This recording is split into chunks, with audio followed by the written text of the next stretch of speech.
Augustine, on Florida's east coast, was founded in 1565 by Don Pedro Menendez de Aviles in the name of Spain. The old city gates were once a bit of St. Augustine's formidable fortification system. Today they stand always open, welcoming visitors to the first permanent white settlement in the United States. The town still retains much of its old world beauty and charm. Picturesque hacks, modern automobiles wind their way through the quaint old city streets which surround the Plaza de la Constitucion. Like all Spanish cities, the plaza is the center of all activities of the community. The monument in the center of the plaza was erected by the Spaniards in 1813 to commemorate a liberal constitution granted by the Spanish king. Love look easy.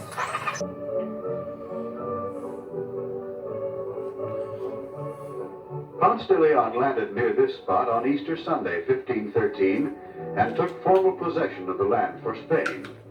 Finding the land in its array of spring flowers, he named his discovery Florida, meaning full of flowers. The old slave market is situated at the east end of the plaza, but contrary to its name, it was once only the town marketplace. Fronting the plaza is the post office building, which stands on the site of the old Spanish governor's mansion. The overhanging balconies and narrow streets suggest this one's during the 40s, 1947. The previous video was 1935. Has persisted through many generations of change. Each new possessor of the little town has been possessed by it. St. Augustine still keeps its Spanish architecture and is proud of it. Its homes are built flush with the street curbs, but in the rear one finds the shaded patios or gardens. We find an excellent example of this style in the old Spanish treasury, which dates back to about 1690. Here is the overhanging balcony where dark-eyed senoritas dreamed of their gay caballeros. Tropical flowers interlace a colorful pattern around these graceful arches overlooking the patio.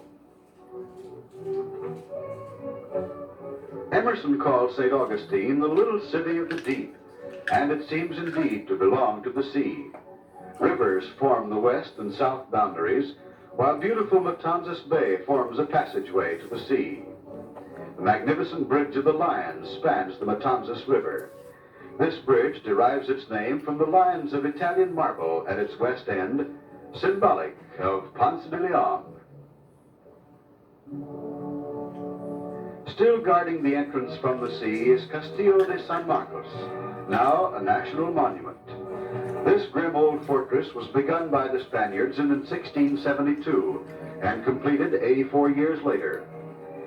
It is a symmetrical structure with 4 bastions of the type perfected by Spanish and Italian engineers.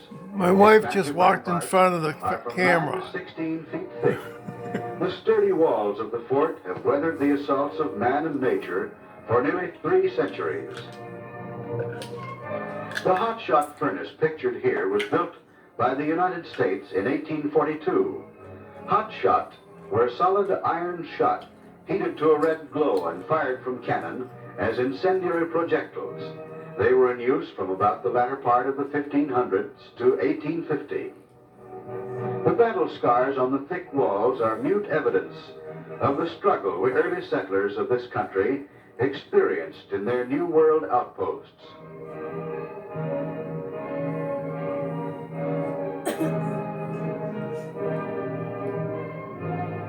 Surrounded by a moat 40 feet wide, the fort's only entrance is by drawbridge. Within the fort are living quarters for the garrison, storerooms, powder magazines, a chapel, and dungeons.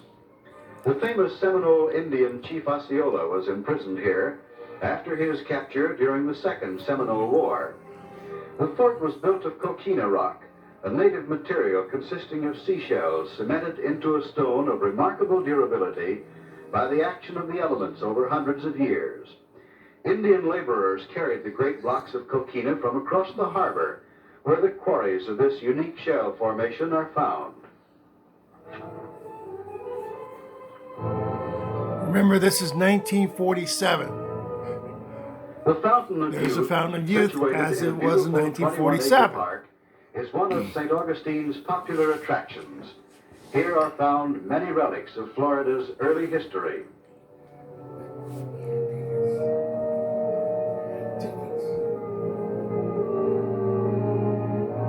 The great Spanish admiral We Juan drove Ponce through de there, Leon took some landed pictures, near but this not very site many. in 1513 while searching for the legendary Spring of Eternal Youth.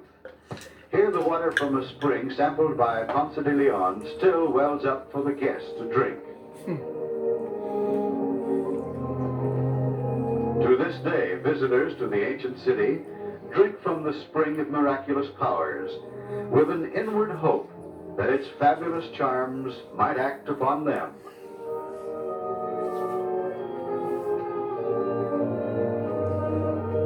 Are they still alive today because they drank from the fountain? No. They didn't.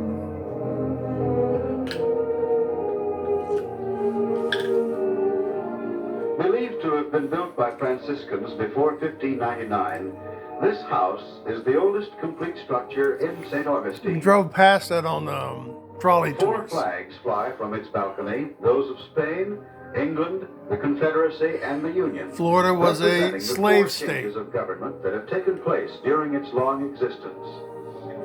To a remarkable degree, this old house and its garden retain the evidences and spirit of their Spanish origin.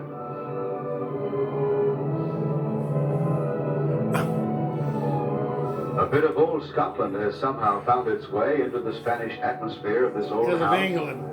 Visitors leave their calling cards fastened to the growing vine, then wait for someone to write to them.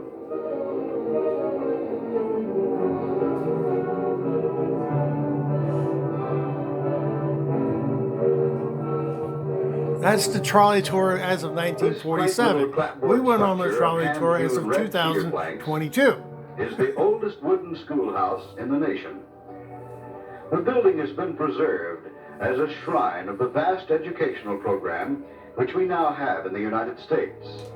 Here was truly the birthplace of the public school system as we know it today. The Alcazar Hotel was one of the famous Florida hostelries of the 1890s. It now houses the Leitner Museum of Hobbies, an unusual The collection Leitner which is Museum, open to the public. which is The right dealer's across from antique Flagler. mart is also held here each year. The picturesque old city naturally attracts many artists who display their work every Saturday afternoon on Aviles Street in the old Spanish Quarter.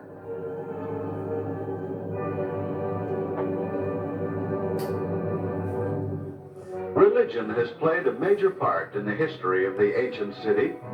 In a grove of gnarled cedar trees stands the shrine of Nuestra de la Leche, which commemorates the first Mass celebrated on this site at the city's founding in September 1565.